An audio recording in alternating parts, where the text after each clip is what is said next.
Hi friend! So today we are going to read a little story about a bear named Corduroy. And you may have seen this book before, but if you haven't, it is one of my favorite books. And he loses something, so we're going to see what he loses, okay?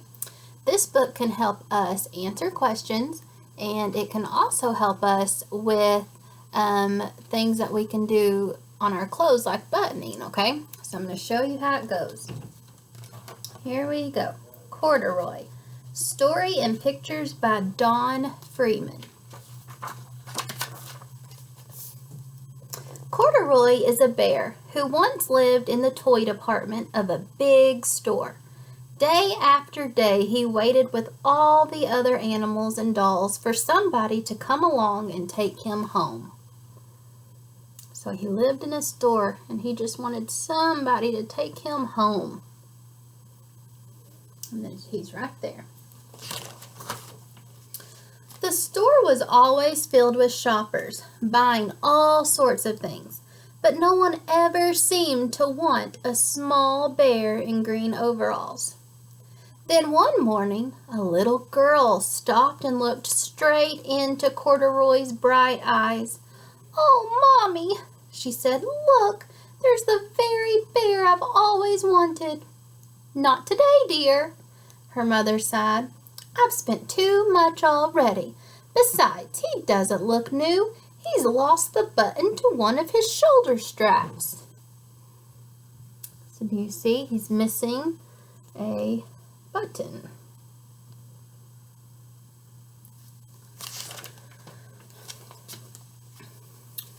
Corduroy watched them sadly as they walked away. "I didn't know I'd lost a button," he said to himself. "Tonight I'll go and see if I can find it." So he was so sad because the girl just walked away.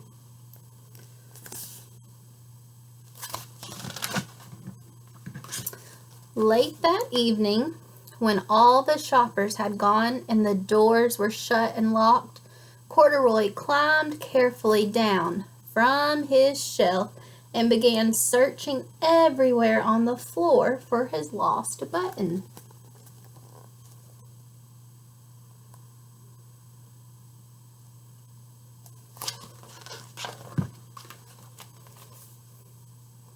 Suddenly, he felt the floor moving under him. Quite by accident, he had stepped onto an escalator, and up he went. Could this be a mountain? He wondered. I think I've always wanted to climb a mountain. Isn't he silly? He thinks he's climbing a mountain, but he's just going up the escalator. Have you ever gone up an escalator? Maybe at a mall or a hospital? He stepped off the escalator as it reached the next floor, and there before his eyes was the most amazing sight. Tables and chairs and lamps and sofas and rows of beds. "This must be a palace," Corduroy gasped. "I guess I've always wanted to live in a palace."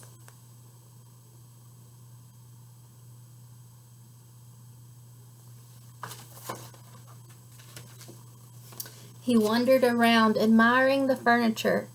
"This must be a bed," he said. "I've always wanted to sleep in a bed." And he crawled up onto a large, thick mattress.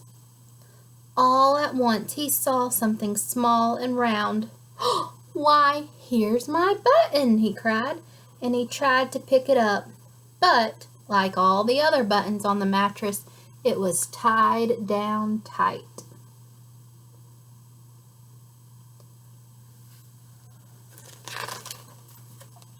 He yanked and pulled with both paws until, pop! Off came the button, and off the mattress Corduroy toppled. He banged into a tall floor lamp, and over it fell with a crash.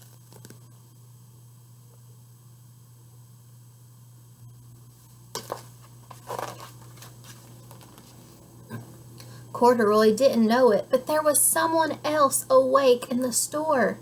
The night watchman was going his rounds on the floor above, When he heard the crash, he came dashing down the escalator. "Now who in the world did that?" he exclaimed. "Somebody must be hiding around here."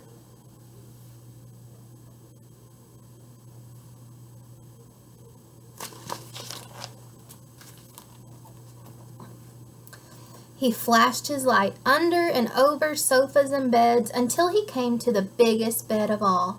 And there he saw 2 fuzzy brown ears sticking up from under the cover. "Hello," he said. "How did you get upstairs?"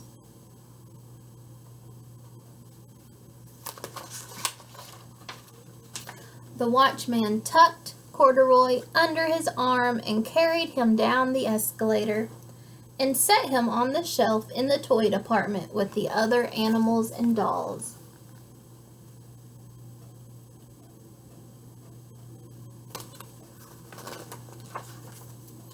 Corduroy was just waking up when the first customers came into the store in the morning, and there, looking at him with a wide, warm smile, was the same little girl he'd seen only the day before. "I'm Lisa," she said, "and you're going to be my very own bear. Last night I counted what I'd saved in my piggy bank, and my mother said I could bring you home."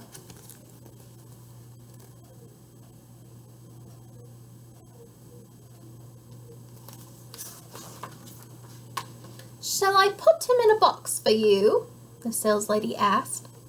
"Oh, no, thank you," Lisa answered, and she carried Corduroy home in her arms. She ran all the way up 4 flights of stairs into her family's apartment and straight to her own room.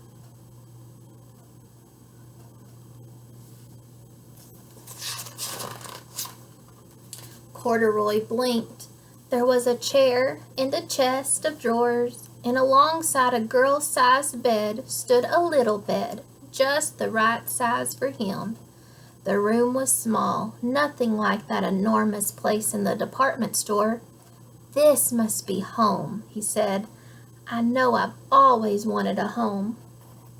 Lisa sat down with Corduroy on her lap and began to sew a button on his overalls. "I like you the way you are," she said, "but you'll be more comfortable with your shoulder strap fastened." And there's his little bed. "You must be a friend," said Corduroy. "I've always wanted a friend." "Me too," said Lisa, and gave him a big hug.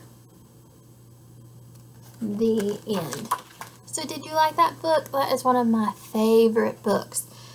And so the first thing I want you to do with this is I want you to go practice with buttons, okay? Buttons are going to be used from here till you get really, really big, okay? They're on your clothes, they're on jackets, they're on pants, they're all over the place. So I want you to practice buttons because Corduroy had buttons, right? So it's really important that we know how to unfasten and then fasten our buttons back. We don't want our mommies and daddies and grandpas and aunts and uncles and teachers, we don't want them to have to do it forever, okay? So practice that. And then I'm also going to ask you a few questions. And I want you to try to remember what the story was about and see if you can answer these questions, okay? Somebody that's helping you, maybe they can help you answer if you get stuck on one. Here we go. The first question is, what color were Corduroy's overalls? So that was number 1. What color were his overalls? Number 2. What was Corduroy missing? What did he lose? What was he missing? 3. When Corduroy was on the escalator going up, what did he think he was on? He didn't think it was an escalator. What did he think it was? 4. How did the night watchman, the man with the flashlight, how did he find him? What happened that made him hear something to come find Corduroy? And number 5, when the little girl bought Corduroy and took him home, what did she do for him? What did she give him back? Okay, so if you answered those questions, then you listened so well. And if you had any trouble, you can always go back and watch the video again and listen for the answers, okay? I hope you liked this story, and if you have any questions, just let me know. Talk to you later.